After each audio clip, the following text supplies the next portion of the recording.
Hoy vamos a desentrañar la historia de un fármaco que prometía ser una auténtica revolución contra la depresión. Se llamaba paroxetina, y su llegada al mercado de verdad parecía un milagro. Pero esa gran promesa escondía una controversia enorme sobre su seguridad, sobre todo para los más jóvenes.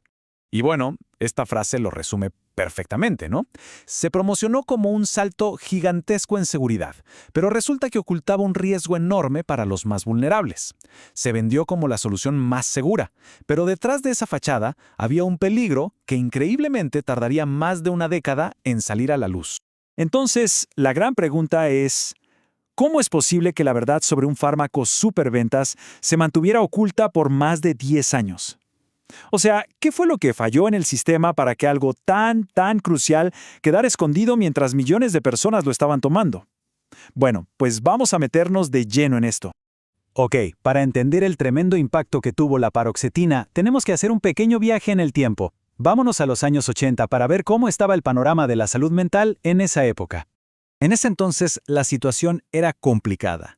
Los antidepresivos que existían, los llamados tricíclicos, sí funcionaban, pero eran, digamos, un arma de doble filo. Sus efectos secundarios eran súper intensos y lo peor de todo es que una sobredosis podía ser letal. Así que había una necesidad, pero urgente, de encontrar algo mucho más seguro. Y justo ahí, en ese contexto, una teoría se vuelve súper popular, más que nada por lo sencilla que era, la hipótesis de la serotonina. La idea de que la depresión era básicamente un desequilibrio químico en el cerebro.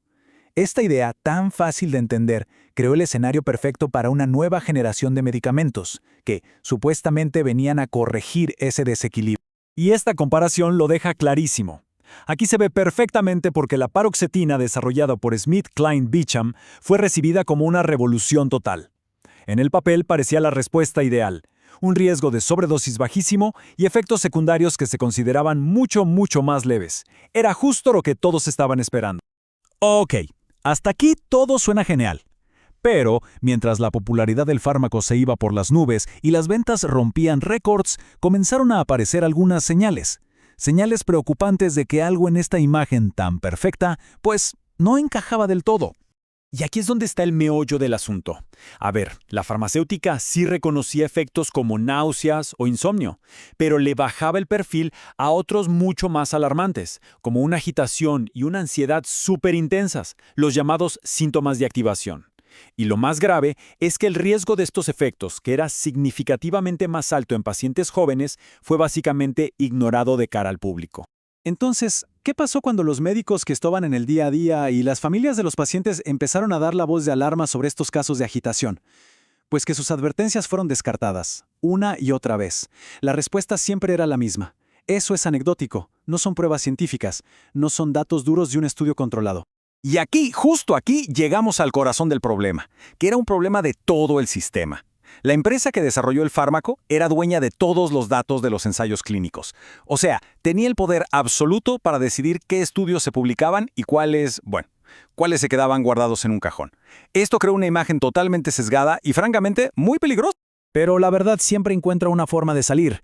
Y este fue el momento en que todas esas advertencias anecdóticas se convirtieron en un hecho estadístico, en algo innegable. El momento en que los números, por fin, gritaron la verdad que llevaba tanto tiempo oculta. Y miren, este gráfico es clave, porque visualiza la prueba definitiva, la pistola humeante, por así decirlo. A principios de los 2000, un grupo de investigadores independientes por fin pudo acceder a los datos originales de la farmacéutica y los volvieron a analizar. Y lo que encontraron fue de verdad alarmante. Como se ve aquí, el riesgo de eventos relacionados con el suicidio era muchísimo mayor en los jóvenes que tomaban paroxetina en comparación con los que tomaban un placebo. La conclusión fue, pues, demoledora y súper clara. Para la gente joven, la paroxetina no solo demostró tener una eficacia muy limitada, sino que de hecho aumentaba de forma estadísticamente significativa el riesgo de eventos suicidas. El peligro era real, medible y se había estado ignorando. Y esta línea de tiempo realmente pone todo en perspectiva, ¿no? Nos muestra la gravedad del retraso.